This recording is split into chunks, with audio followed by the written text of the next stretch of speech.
திருச்சியில் செய்தியாளர்களிடம் பேசிய பாஜக மாநில பொதுச் செயலாளர் ராமசீனிவாசன், காங்கிரஸ் தலைமையிலான கூட்டத்தில் திமுக பங்கேற்றால் அதை திமுக தொண்டர்களே ஏற்க மாட்டார்கள் என தெரிவித்தார். மேலும் காங்கிரஸ் துரோகம் செய்த கட்சி என்றும் பாஜக தியாகம் செய்த கட்சி என்றும் விமர்சித்தார்.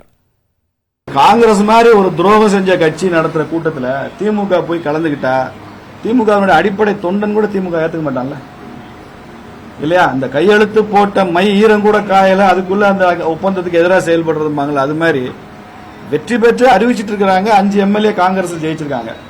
தனியா தமிழ்நாட்டில் காங்கிரஸ் நின்று இருந்தா ஒரு சீட்டு கூட ஜெயிச்சிருக்க முடியாது. காங்கிரஸ் துரோகம் பண்ண கட்சி, அதோட எந்த கட்சியும் ஒப்பிட முடியாது. பிஜேபி தியாகம் பண்ண கட்சி. இனி செல்லும் இடமெல்லாம் செய்தி.